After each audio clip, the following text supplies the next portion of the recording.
दो भाइयों ने रचाई एक दुल्हन से शादी। हिमाचल में आज भी कायम है बहुपति प्रथा। सदियों पुरानी परंपरा ने सबको चौंकाया।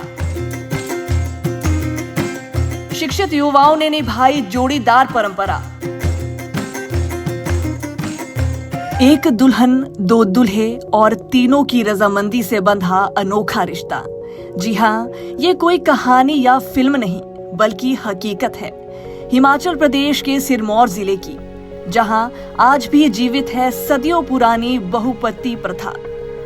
शिलाई क्षेत्र के दो सगे भाइयों ने एक ही लड़की से विधि विधान से शादी रचाकर न सिर्फ परंपरा को निभाया बल्कि पूरे देश में एक बार फिर बहुपति विवाह को चर्चा में ला दिया है।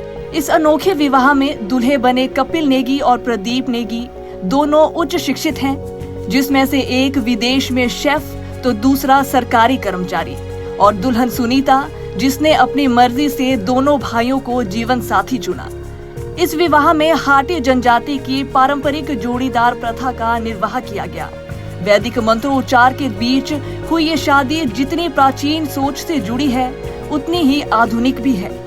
विवाह समारोह में जब दोनों दूल्हे स्टेज पर दुल्हन के साथ बैठे तो हर आंख हैरानी से खुली रह गई, पर परिवार की खुशी और तीनों की सहमति ने सबको भावुक कर दिया। हाटी क्षेत्र में इस प्रथा के पीछे तर्क भी है। संयुक्त परिवार की एकता, जमीन के बंटवारे को रोकना और सामाजिक संतुलन। इस परंपरा को कभी रूढ़िवादी कहा गया, लेकिन आज पढ़े लिखे युवाओं ने इसे फिर से जिंदा कर एक मिसाल पेश की है। लोगों का मानना है ये सिर्फ शादी नहीं बल्कि उस संस्कृति की पहचान है जिसे आज भी पूरे सम्मान से जिया जा रहा है, और यही वजह है कि शिलाई का ये विवाह अब देश भर में चर्चा का विषय बन चुका है। जो एक सामूहिक विवाह किया वो हमारे हाटी कबीले के लिए एक बहुत बड़े एक मैसेज है और बहुत बड़ी खुशी की बात है। और सबसे पहले उसके बाद में श्री गंगाराम कुहूट को व उनकी धर्मपत्नी देवो देवी का भी हार्दिक अभिनंदन करता हूँ, स्वागत करता हूँ, जिनकी सपुत्री ने एक सामूहिक विवाह करा के और सामूहिक विवाह रचा के एक हाटी कबीले के अंदर बहुत बड़ी मिसाल कायम की है। कामना करता हूँ ईश्वर से कि हे प्रभु, इनका दंपति जीवन सदा सुखी रहे और इसी तरह का जो है हमारी संस्कृति को जो इन्होंने जिंदा रखा, और एक पढ़ा लिखा समाज, पढ़ा लिखा बेटा जो प्रदीप है वो IPH में कार्यरत है, और जो अपना कपिल नेगी जी हैं वो होटल मैनेजमेंट में बाहर विदेश में कार्यरत है। कितनी बड़ी बात है, पढ़े लिखा बच्चे की सोच आज 21वीं सदी में जो काम बरकरार जिंदा रखा है। मैं इन तीनों बच्चों के लिए और उनके माँ बाप के लिए कोटि कोटि धन्यवाद करता हूँ, कोटि कोटि प्रणाम करता हूँ, कोटि कोटि धन्यवाद करता हूँ। छुपके तो बहुत शादियाँ हैं, ज्वाइंट शादियाँ हैं, परंतु खुल करके एक इन दो बेटों ने, नेगी ने और सुनीता देवी ने, जो एक क्षेत्र के लिए मिसाल कामयाब की है और क्षेत्र के अंदर मिसाल दिखाई दी है, इसके लिए मैं इनके तीनों को कोटि कोटि नमन करता हूँ, धन्यवाद करता हूँ। और जहाँ तक सवाल उन माँ बाप का है जिन माँ बाप के घर में वो पैदा हुए, धन्य है बलदेव नेगी जी, धन्य है बीला देवी जी, जिनके आपने ऐसे सपूत पैदा किए, ऐसे सपूत पैदा किए जिन्होंने हमारी 21वीं सदी के अंदर ये इतिहास बना दिया कि आज भी जॉइंट शादी हमारी होती है और इसमें हमको कई फ़ायदे हैं और फ़ायदे भी होते हैं।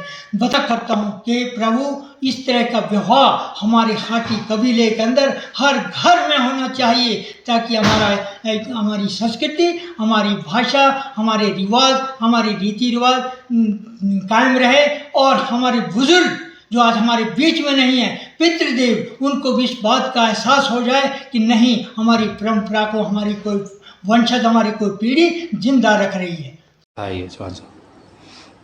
जो ये शिलाई विवाह का मसला है, ये हमारे यहाँ प्राचीन काल से इसका कोई इतिहास नहीं है जब से ये प्रचलित है। इसके पीछे कार्य का विभाजन और आपसी एकता और जो भाईचारे की मिसाल है वो रहती है। जैसे कोई पशु का कार्य देखता था, कोई खेती बाड़ी का देखता था, कोई मेहमानबाजी का देखता था, तो इस किस्म के जितने भी हमारे कार्य बटे हुए होते थे तो उन सब ने मिलके ये तय किया अनादिकाल से कि ये इससे हमारा विघटन नहीं होगा और संगठित रहेंगे।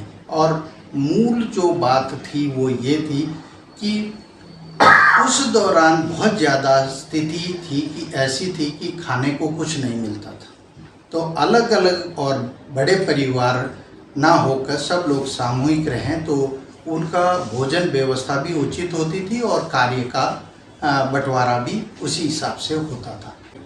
हर ट्राइब के अलग अलग, हम भी ट्राइब हैं, अगर बहुपति प्रथा है तो हम इसको अच्छा मानते हैं। और कौरव पांडव के टाइम से ये एग्जिस्टेंस में बहुत ज़्यादा आई है कि द्रौपदी के भी 5 पति थे।